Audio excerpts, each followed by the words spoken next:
And that makes me live. Hey guys, Professor Bill, Comic Book University. Wow, I don't know how I put this thing on, but it makes my hair look really weird. Oh, maybe it's because I woke up and I didn't realize. Okay, so this is Professor Bill Bedhead. I don't sleep with a pillow, so I guess I tilt my head a bit too much. There you go. There's Professor Bill Bedhead for you guys. Anyway, so what's up, y'all? Professor Bill, Comic Book University. Let's talk about the spoilers of this spectacular episode and look at some of these comments. I'm going to say, like, in between you guys, just enough explosions for Sue-Ann and Silent Night there. And yeah, Core, that scene kind of got me a little bit freaked out too. Okay, excuse me. So let's get started on this. Global Repatriation Act. I like that they started off with this. It was a really good. Also, I know there's a lot of people who skip the beginnings of it. You know, the previously on Falcon and Winter Soldier. Don't skip that stuff, dude. Like they tell you exactly what they're going to focus on. You know, and the references that you need for what you're about to watch in the episode. It's only like a minute out of your day. Just watch the thing. In this case, I like that they started off with the reminder of that commercial, reprise, repatriate, whatever. Yeah, because that's important. Then they go right into some of the stuff that they're doing with what you call it, the flag smashers, filthy flag smashers. Why do people do stuff like that? You know what I'm saying? Why do people do stuff like that? Look, all I'm going to say is like this was at the very end of the episode when that dude was just like filthy flag smashers. You know, if he would have simply said, "Hey, just so you know, I sympathize with you guys," I bet you he would have survived. I'm just going to put that out there. That's just me. All right. Anyway, it's like you died for a noble cause that no one will ever remember. So, the John Walker thing. There was only a very little bit with the new Captain America and Battlestar, right? But the most important thing was the first thing in the very beginning when he goes and he stoppers some of these guys and he's like, oh, you were giving sanctuary. You remember the guy from the previous episode who's like, my wife and I, we cooked the food for you and it's very good food. You should eat the food. Is the finest chicken liver. And they're just, I don't think you ain't chicken liver. It's like, no, they're really good. You're going to enjoy it. That guy, yeah, Chef Boyardee over there, this freaking guy. He's over there. He's like, I don't know what you're talking about. And he spits in John Walker's face. I don't like, listen, with the WandaVision thing, I didn't like what they did with Hayward, all right? Commander Hayward, the guy who was in charge of S.H.I.E.L.D. I didn't like what they did with him because I don't think they really showed him to be a bad guy until the very end. I know we can all see like, okay, this is clearly going to be the bad guy, and so we have to hate him. But I hate it when a show does something. I felt like that was something that was very weak about the episode. I changed my opinion on WandaVision to the Comic Book University podcast episodes ago. I talked about how it really, like, thinking about some of this stuff and hearing some of the things they say afterwards really changed my mind on my opinion of the show. But one of the big complaints I had during it was that they didn't make the bad guy until closer to the end. You know, they just little things. It's like, here's all a bunch of really miserable people who are just poking at each other. And here's the guy who's being patient with it more than anybody else. How is he suddenly the bad guy, right? I don't want to say that somebody's bad just because they're indicating he's the bad guy. In this particular case, they're doing a fantastic job with John Walker because he's Captain America. He's the new Captain America. We're supposed to like the Captain America, even the replacement, because we could just simply leave it as nobody's going to like the replacement for Captain America or for the hero, right? If somebody else came along and said, I'm going to be Iron Man, nobody wants it. You can't do that with Riri Williams. You can't just do that when you have the Riri Williams Ironheart show, because people are going to be like, she's just a replacement for Iron Man. We shouldn't be replacing Iron Man. No. That's why we're doing the Armor Wars first, right?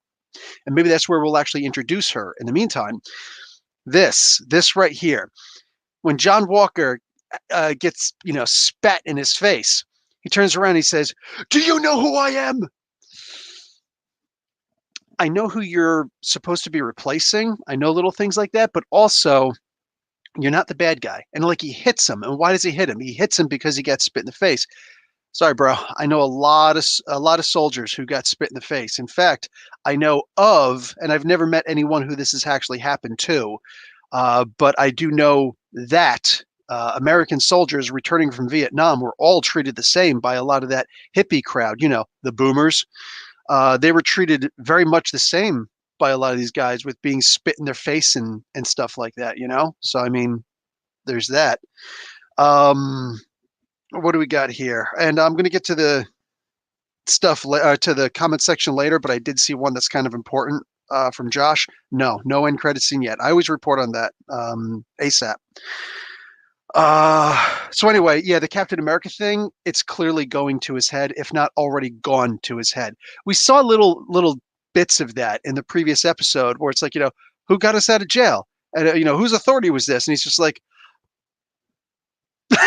it's like, maintain a little humility, maybe. And then towards the end, when it's saying like we have to go after Falcon and Winter Soldier at this point, Falcon and Bucky, you can already see the butting of heads. And we can be pretty sure because of the comic books that Battlestar and the new Captain America, John Walker, they're probably Lamar Hoskins for Battlestar. They're probably going to be taking the Power Broker serum. Remember, there's something very important that was said in here at some point.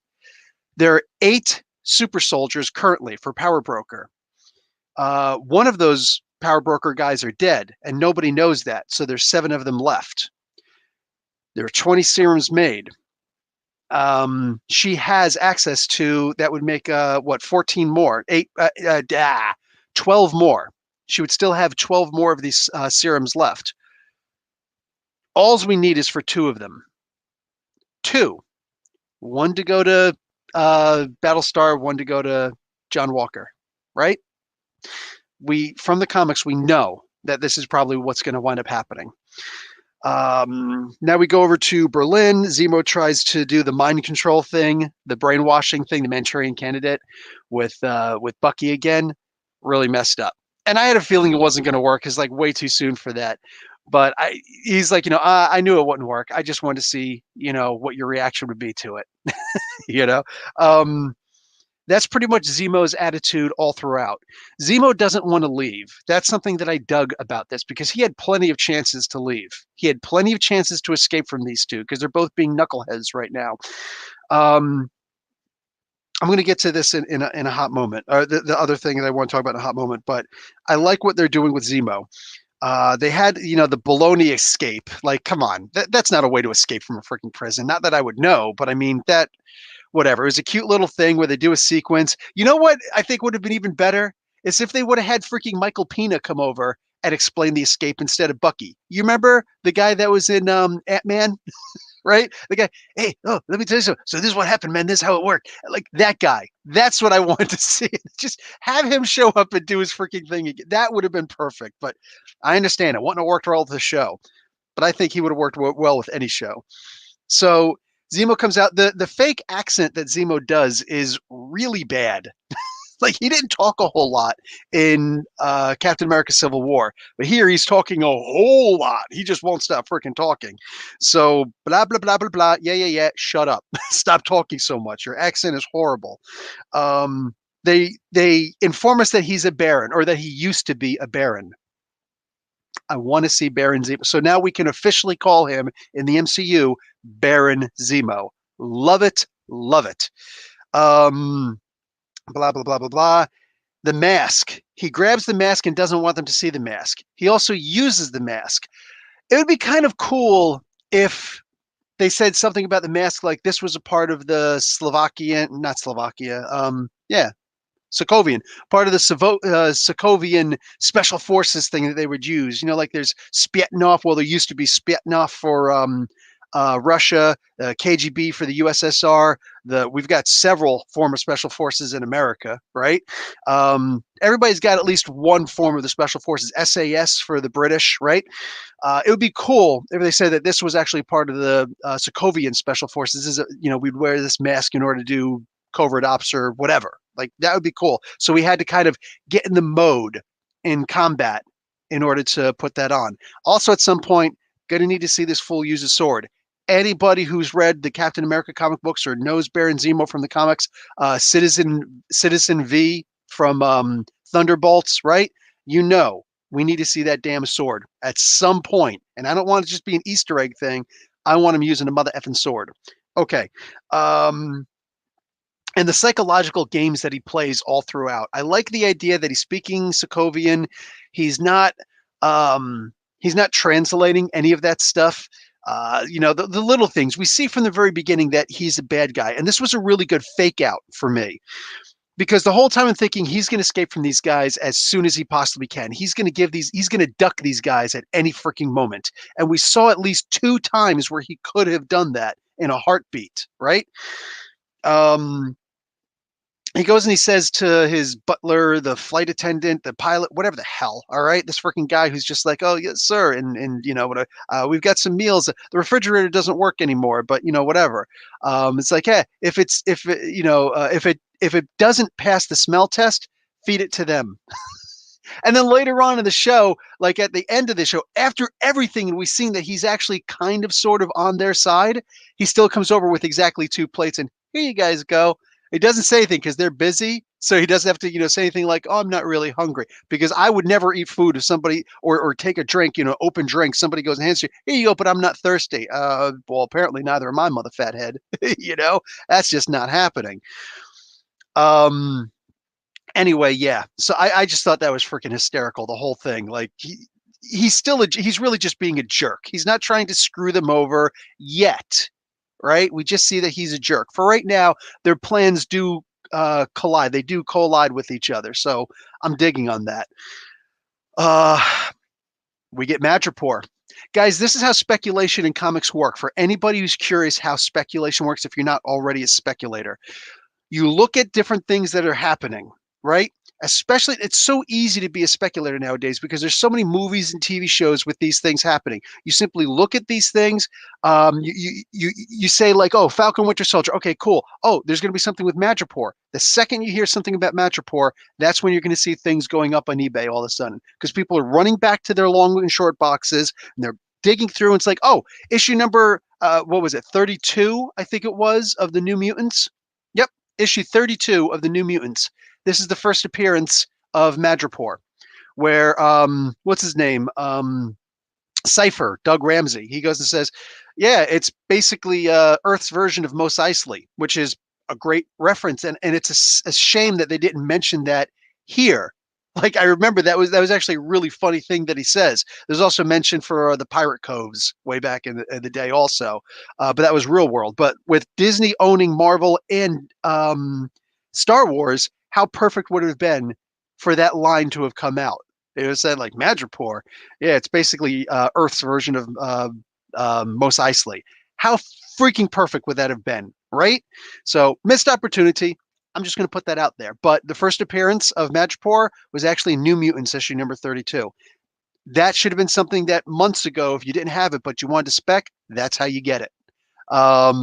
Anyway, that's exactly how the speculators work. And of course, which is different from flipping, you buy a comic book just as, from retail so that you could flip it the next day or the same day and say, oh, they're all sold out. We knew this was going to sell out. You didn't get one? I've got one for $20. That's a flipper. But a speculator, they get things for the short term or short, not quite as short term as a flipper or long term as a speculator, right? You don't need to flip something like Action Comics #1. That's some speculator stuff right there. Anyway, so first appearance of Madripoor, probably going to be a big deal.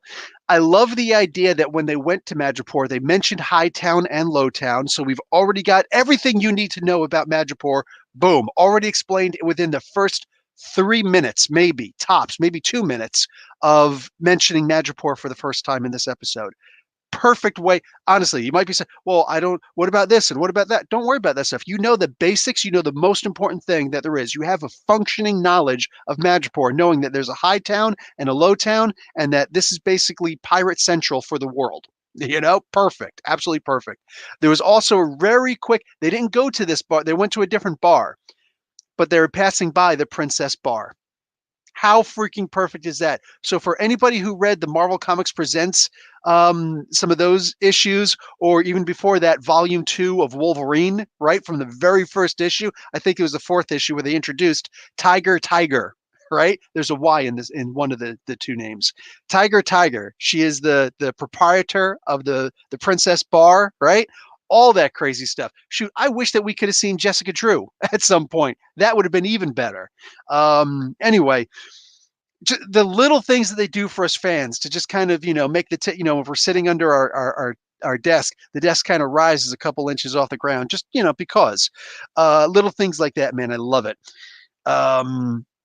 But wicked beats. I actually wrote that down. I'm like, dude, they have some wicked beats.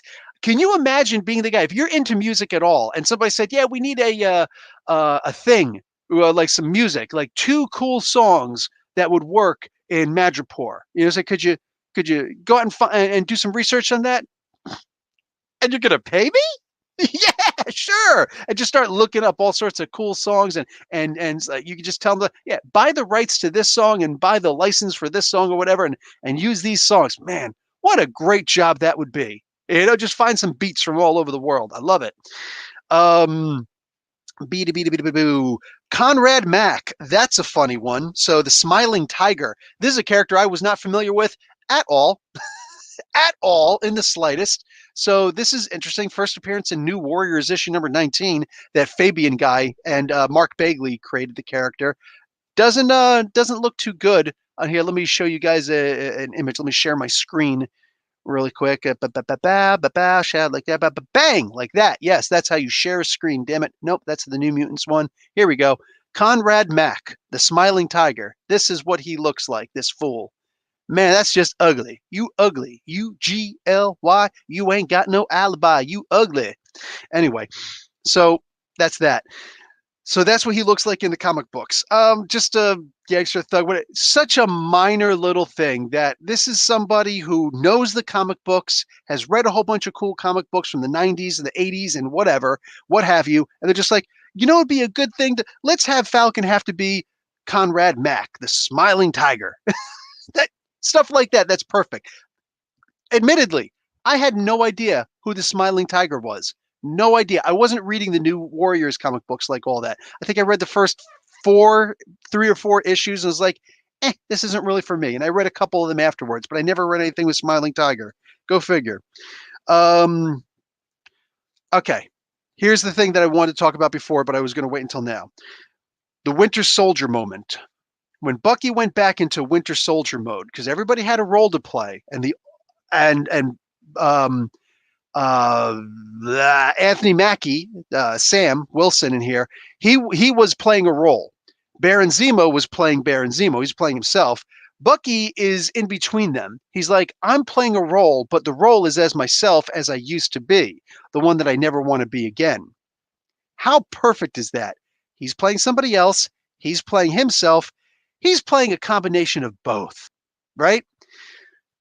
But, I kept on talking about how incompetent he acts, how awkward he is, how his fighting style isn't really a great fighting style because, this is a guy who, when in the same previous episode, he's getting his butt handed to him by 2 or 3 super soldiers. Meanwhile, he should be way better than that because he's far better trained than these knuckleheads, right?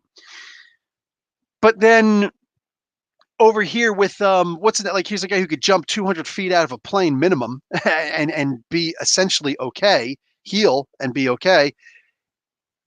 Then in the same episode, you got what's his name? Isaiah Bradley. More on him in a minute.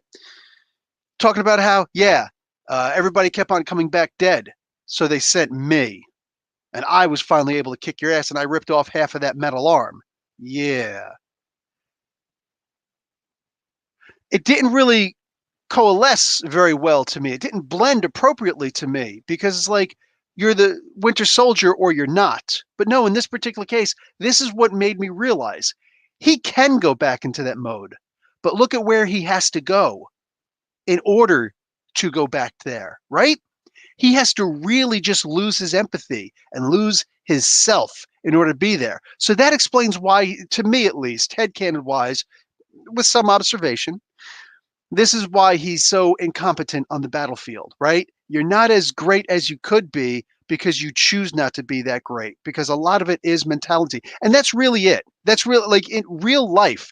That's what people talk about when they say the killer instinct. You know what I'm saying? You could study. I've seen people who study karate and their form looks great in kata and just on the just in general. And it's like you're doing no contact sport with someone, with karate and whatnot. The style can look great. The second you put them in an actual like kumite situation, you know what I'm saying? All of a sudden, that's your ass. It's like you just get waxed. Why? Because a beautiful form means nothing if you don't have the killer instinct. They both work with each other. It's one of the reasons why somebody with a serious killer instinct can beat somebody with years of training in martial weapons or whatever, So yeah, that makes sense. Like that hesitancy, that sense of holding yourself back all the time. I love it. It's one of the reasons why Thor sometimes gets chumped around a lot. It's like, okay, you're hitting me and you're hitting me pretty hard and good shot, but bro, don't make me unleash, Asgardian godly level terror on your ass, because when he does, that's you. You brought this on yourself. So I loved that scene. I loved seeing Bucky unloaded, just whooping ass on everybody. That was freaking necessary for me to be able to believe the Bucky character at this point. He can still be the Winter Soldier. He's choosing not to. I love that. Selby, it's hard to say what Selby was. Selby's that blonde girl and she, like, was that Ellen DeGeneres, for crying out loud? Really playing like Ellen DeGeneres. You can't believe somebody. I'm glad that she got killed with the quickness because she sucked. Her character sucked. How does somebody that fruity get into that much power? You know what I'm saying? Just absolutely dumb. The whole scene was kind of booty to me. It's like, I'll give you the Winter Soldier. And he's like playing with his chin and stuff like that. And I'm like, could you stop touching the man's chin? What are you doing with this guy? What are you doing with this guy? Anyway, so yeah, Ellen DeGeneres winds up getting killed. Selby in the comic books, I can't really tell. The closest I was able to find was a Mutant Liberation Front person, if anybody remembers that from the comics. Literally, I couldn't I knew of this one, but I didn't know of any other Selbys, So I'm looking this up and just, but it's a black guy turned into a white girl. Like, is this the new Ancient One? but it's Ellen. Anyway, F her, she's dead. I don't want to talk about her anymore. Dr. Wilfred Nagel, however, now this was fantastic. This was fantastic because now this is literally ripped and gutted straight from the comic books. The original name for Dr. Wilfred Nagel was actually, in the comic books, Dr. Joseph Reinstein. Very few people, I think, are going to get this, but the hardcore Captain America fans are going to be like, oh, shoot, that's right.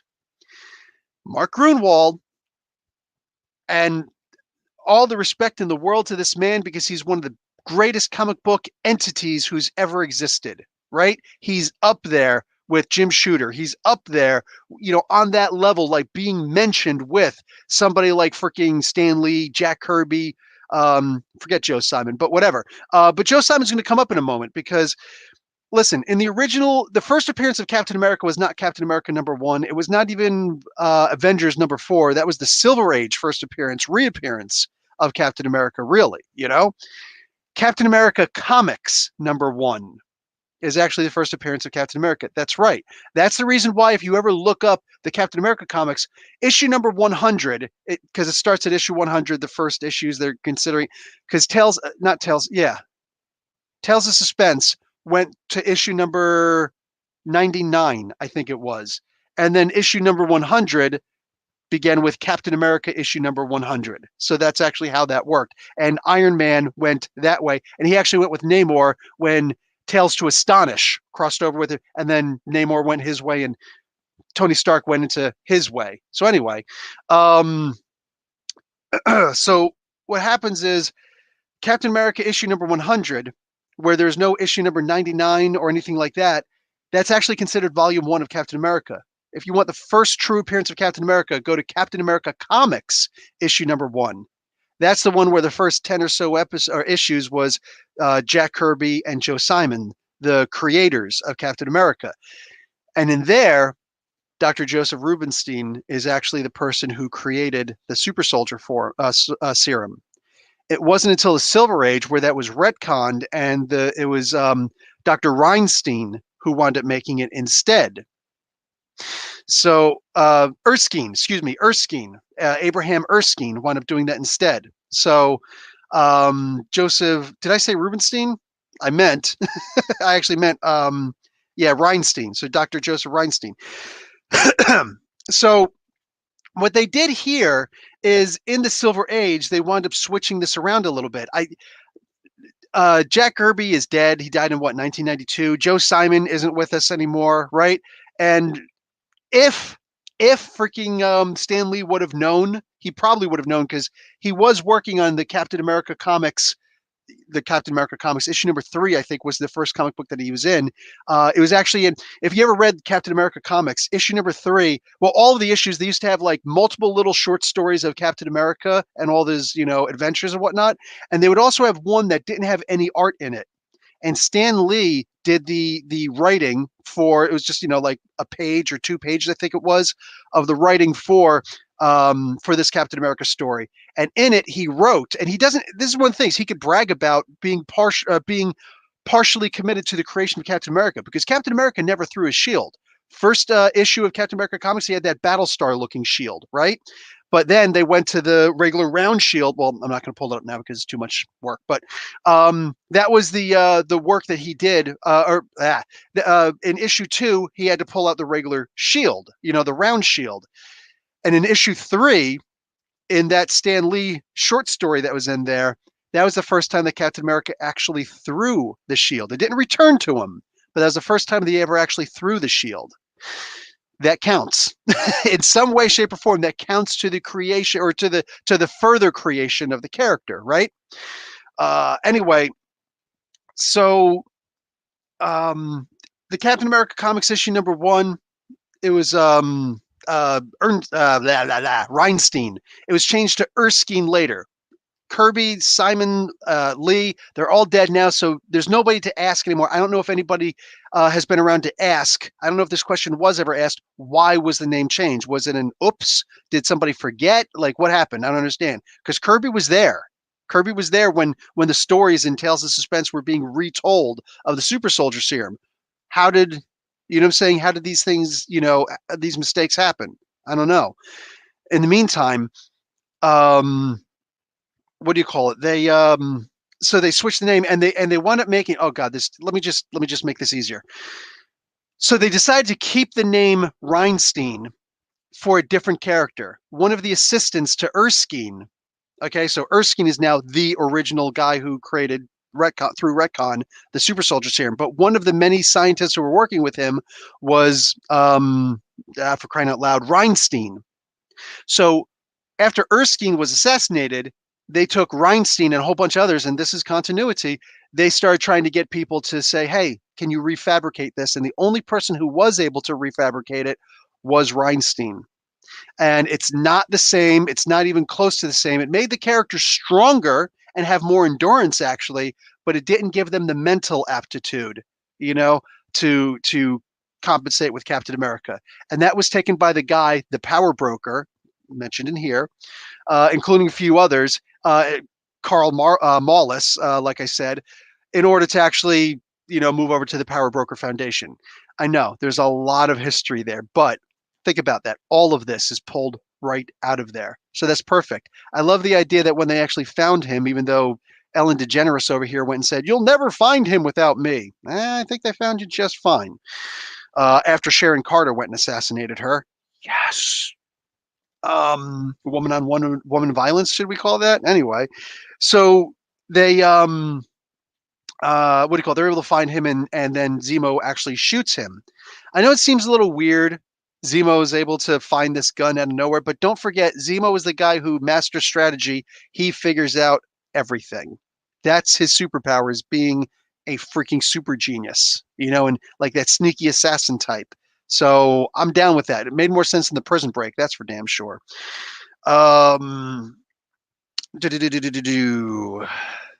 Let's see. Sharon. So yeah, Sharon Carter in this.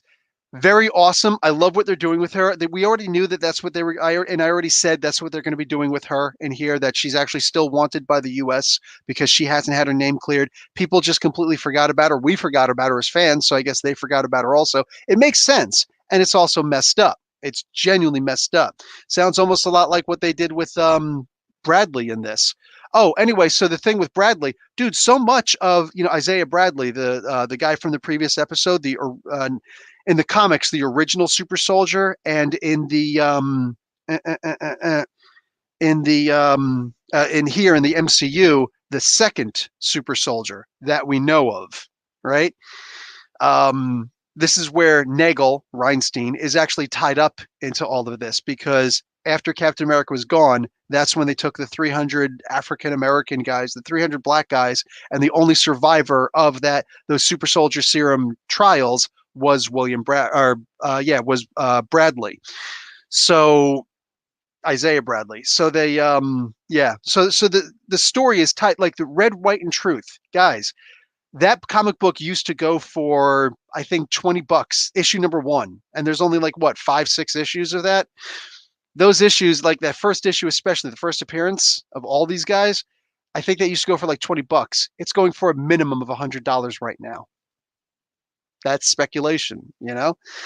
Um, I love the idea that she's holding the awesome art, the original art. I love the thing they did with Sam, where he's just like, "Oh yeah, like you guys are all more cultured than me," and Bucky goes walking by, he's like, "Yeah, Google it," because Sam's been getting some good zingers on Bucky. Bucky's not very good with the one-liners. You know what I'm saying? The actual like physical badass hardcore tough guys, they're usually not very good with zingers back and forth. You know what I'm saying? Bucky, he's not good with that. Sam, he's ripping on him all the time. So Bucky being able to get him back once was a little bit like, finally, we're like 40-1. Bucky finally got one. He got another one in this one also, which I saw coming immediately. As soon as I saw that Sam was getting in the back seat, he's like, "You're not going to move the seat, are you?" Nope. Bang! We're only even now. That just makes us even. Um, Yeah, when Zemo goes and kills Nagel when he puts on the mask, I talked about that stuff. Sam and Bucky in the seat with the supercharger. So there were 2 times really quick where Zemo could have gotten away. Back when all of a sudden that bounty went on them for killing Ellen DeGeneres, I guess there's some people who'd be mad that Ellen DeGeneres got killed. Whatever. Um, so Zemo, if you saw, Sam and Bucky came towards the camera. Zemo went off like, stage right. He went off, so our left, right? He went off that way and he came around, but he came right back and I'm like, oh, this is the part where he gets away. Oh no, he came back. Huh, that's interesting. And then later after he kills the dude and they say, what did you do?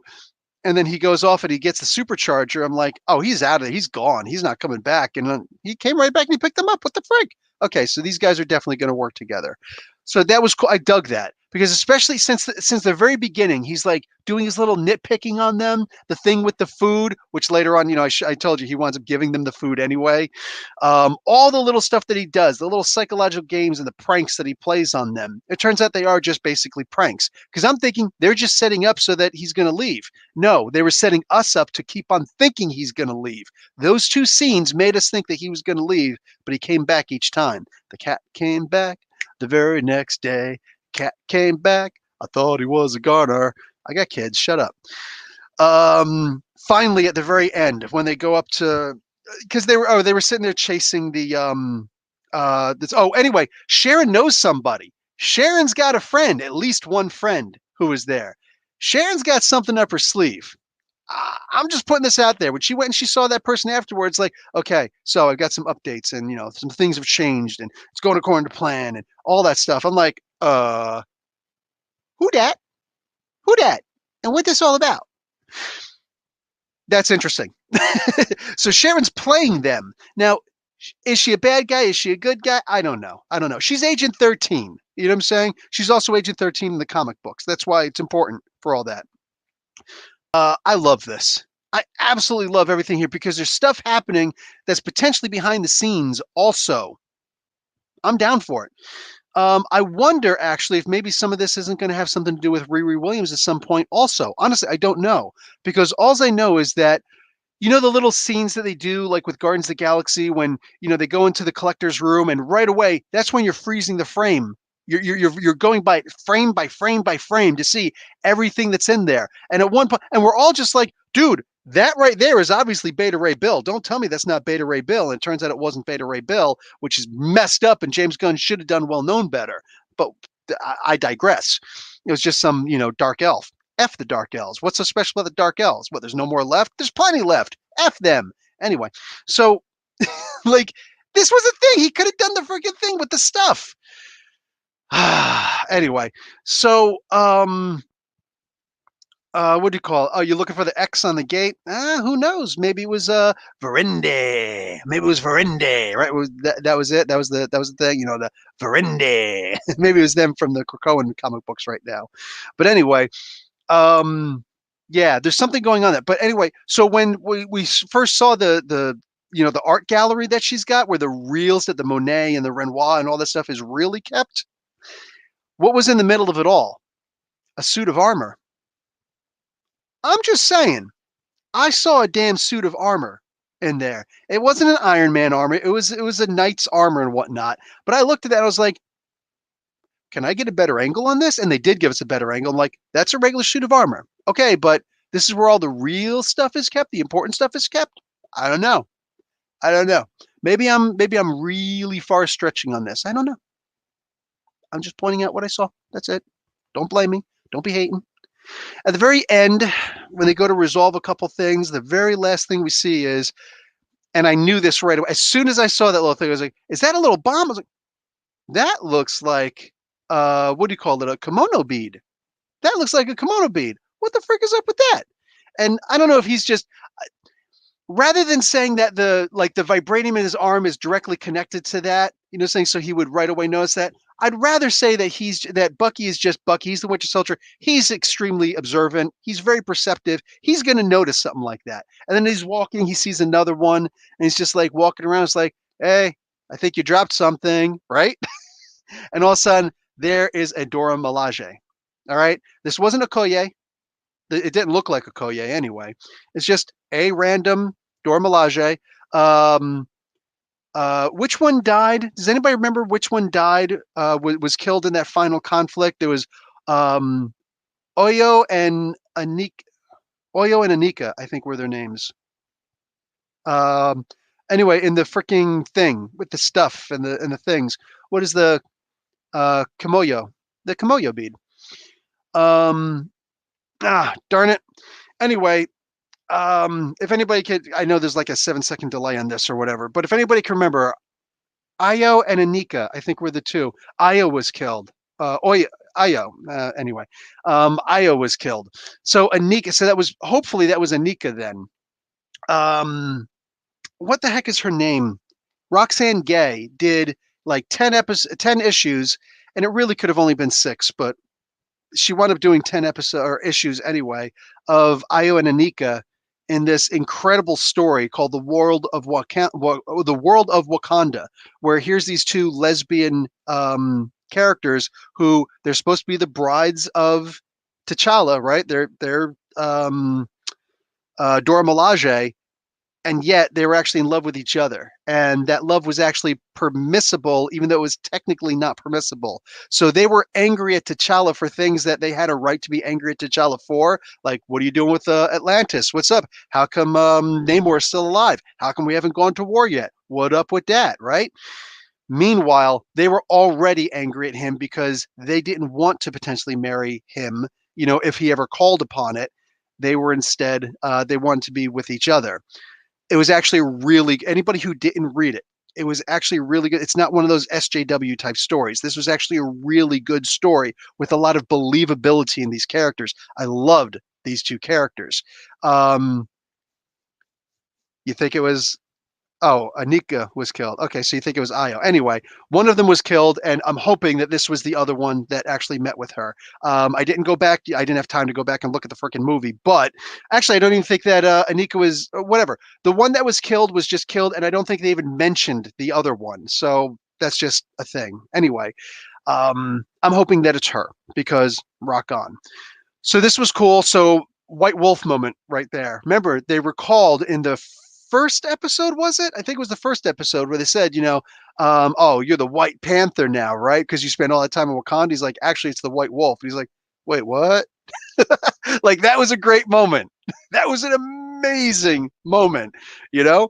Um, so he actually gets it, like, they get to call on him again and say, hey, White Wolf, we're kind of going to need your services for a minute. Think about it, man. Think about poor Bucky.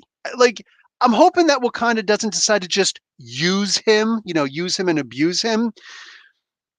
But it's like he should be allowed to go back. At the end of the day, this dude should be allowed to go back there. And let's be honest, which one of us wouldn't want to just stay in freaking Wakanda instead of coming back to the States?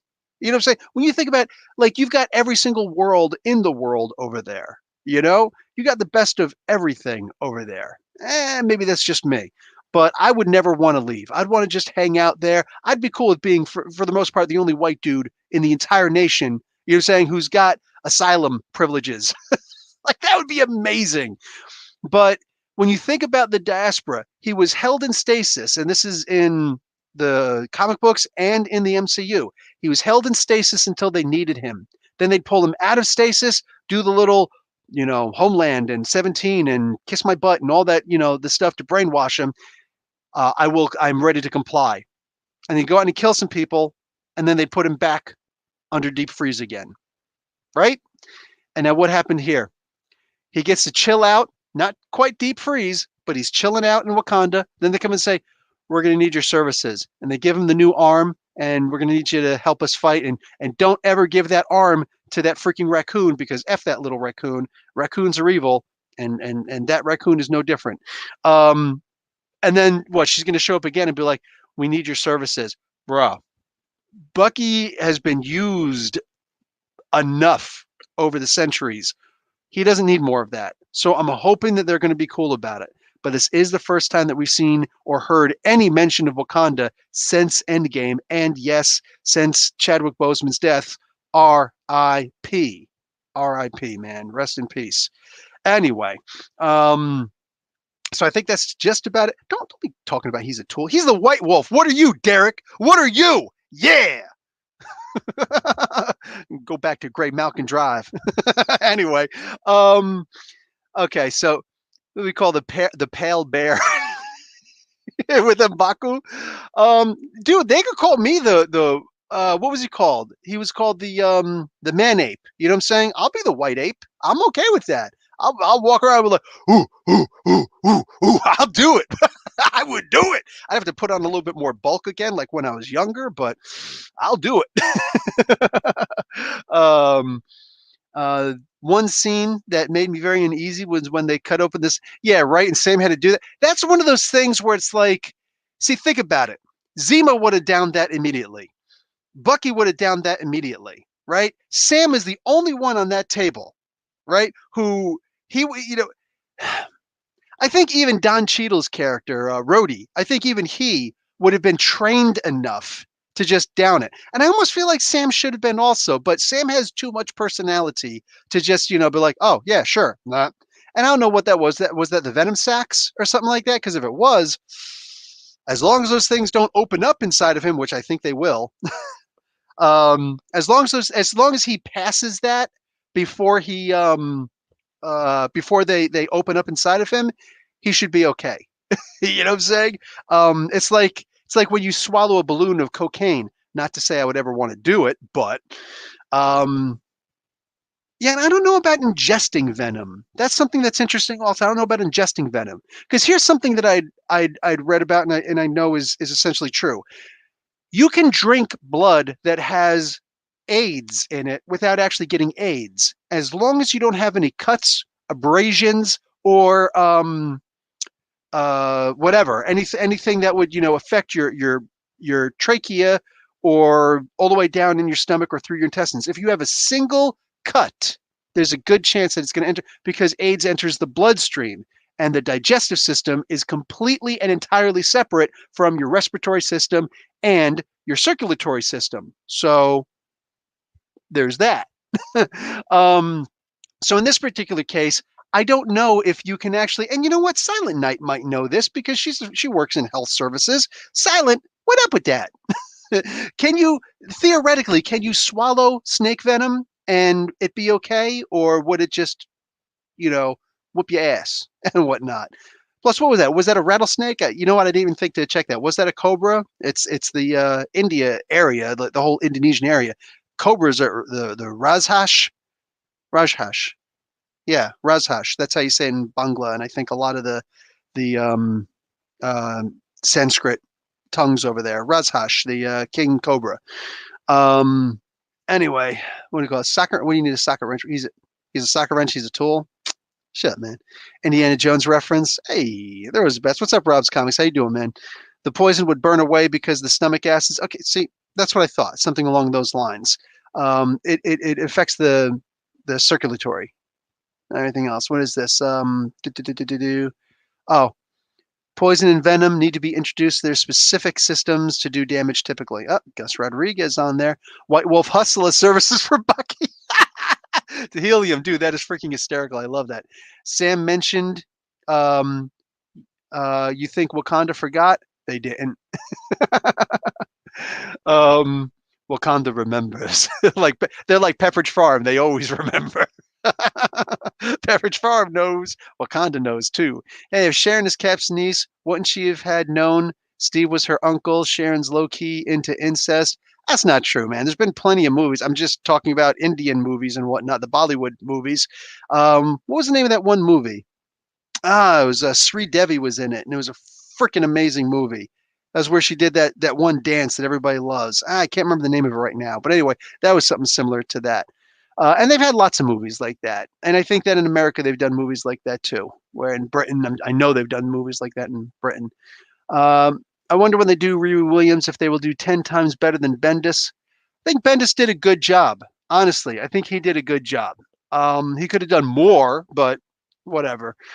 Remember, if you like Riri Williams, it's because you like the Bendis stuff. I mean, like who else has really done anything great with her? Eve Ewing did garbage with her. She did absolutely nothing with her. Like what did anybody else really do? Wait, actually, did she do the Riri Williams thing? I don't know. I didn't like what was happening in the Riri Williams book. Shoot. Okay, I actually can't remember if she's the one. Who is it who did the Ironheart series that came afterwards after Bendis? Shoot, that might have been her, and I know a lot of people like that. I read the first 6 to 10 issues, and I didn't like anything during that, so I just let it go. But other people liked it, so I don't want to insult anybody's tastes. Waiting for Old Man Steve to show up. Okay, here's the thing. They said that at some point. Oh, and Silent Night agrees. Okay, boom. So they said that at some point, in episode 6, because remember, this series is only going to be 6 episodes long. At some point in the final episode, there's going to be an appearance, which is actually a reappearance, which is going to blow people's minds. Okay. So when you talk about if Old Man Steve is going to show up, I don't think Old Man Steve showing up will be anything, like, ooh. I think it'll be like, oh, sweet, Old Man Steve is back. Are we actually going to do some stuff with Old Man Steve? I think that'd be sweet. But blowing our minds would be if a young Steve showed up. That would be pretty damn impressive. I'm not saying anything. I'm just saying. Because that would blow my mind. I'd be like, how was he young again? How did this happen? What's Elfina Martinez? I don't know what that is. Oh, she's the one who did the book? I don't remember. Oh, it was Eve Ewing who did the Ironheart. Okay, after Bendis. Okay. And if you guys liked it, cool. Yeah, only 6 episodes, Jay. Not too sure if I want Old Man Steve to show up. I don't know. Somebody's going to show up at some point, and it should be pretty cool. But like, think about it. Even if it was Old Man Steve and he showed up and he told that dude or whatever, hey, jerk face, I gave it to Sam. It's Sam's. This doesn't belong. Because think about it. That shield does not belong to the U.S. government. It just doesn't. You hear what I'm saying? Because if it did, what do you call it? Steve would have turned the shield into the government. He wouldn't have turned it over to him. That's my dad's shield. You don't deserve that shield. Dude, shut up, you peckerhead, you silly little simpy wimp. Oh my God. My mommy and daddy were killed. Wah! Lots of people's moms and dads were killed. Freaking shut up, you privileged little bitch. Anyway, so yeah, mind you, it's not Robert Downey Jr. I don't like. It's the Tony Stark character I don't like. Love Iron Man, but the Tony Stark character, he he's not meant to be liked. He's simply not. Um, it was Isaiah showing up. What if it was Isaiah showing up to kick some ass? Well, that would be cool. I'd be down with you. You know, at some point we got to see him come back. We got to see Isaiah Bradley show up at some point again in this series because way too important not to. Also, when they make Black Panther Part 2, I'm not saying anything. I'm just saying. Because if anybody remembers the marriage of T'Challa to Storm, yeah, he was honored. He had a place of honor there in Wakanda. I would like to see something like that happen at some point here. So I want to see them at some point say, your country treated you like garbage. Red Skull. Hey, what's up, Raven? How you doing, brother? Red Skull returns is my guess. That would be really messed up. But that actually brings me to something also because they actually mentioned the Red Skull in this also. You know the whole what the heck is it called? Um, Gottlieb's law, right? Which is not really a law, but Gottlieb's law. The idea that any discussion, no matter what the topic is, will eventually turn to talking about Hitler. It's funny how not quite that, but almost that happened in this book or in this episode because Zemo is a bad guy, and everybody knows he's a bad guy. He's one of the only truly successful bad guys in the MCU who wasn't killed, right? This cat, he actually has to go and mention somebody more eviler than him. And you can't really bring up Adolf Hitler because Gottlieb's law. So you bring up somebody who's technically more evil than Hitler, and that would be the Red Skull. I love the switch. I love the double play. I love because little things like that. That's the kind of things that we should look for in communication. Anything when somebody's trying to prove that they're not a bad guy, when they know that they're a bad guy, they're usually going to mention somebody worse, right? They're going to mention somebody worse to take some of the heat off of, right? It's like, oh yeah, I'm such a bad guy. Oh, I'm Adolf Hitler, right? And all of a sudden, it's like you're trying unsuccessfully to mention a worse name to take some heat off yourself. That happens a lot, and that was a poor example that I just gave, but there are examples where people, do things like that, and that's exactly what Zemo did in this. And it's like, I see what you're doing. I see what you're doing, you evil little bastard. Maybe Sharon Carter will turn out to be the villain. See, that's a possibility. That's a possibility, Signal. That's like 7 years away, though, right? Because no mutants for a while. Exactly, Gus. See, the thing is, they didn't say that there weren't going to be mentions or little examples and things like that. They just simply said that the mutants won't actually be introduced. No mutant character or no X-Men stuff will actually be introduced until then. No plans for an actual X-Men movie. It's not saying that there can't be like a rogue appearance or something like that, and that's double entendre right there. It just means that in general, no X-Men related movies coming out. If we do have little hints here and there, like case in point, they couldn't have used the Princess Bar. They couldn't have even used Madripoor if they didn't have the Fox properties back. That is clearly X-Men related. Those two, obviously, related in that regard. So, yeah, it's weird trying to get around these rights issues and whatnot, but it is what it is. I would appreciate Bucky more if he's shown more aggression when enacting or engaging the enemy. I love their interaction together. Great duo. Yeah, agreed. But like I said earlier, it is what it is. Were you on the side of Captain Marvel in Civil War II because you hate Tony Stark?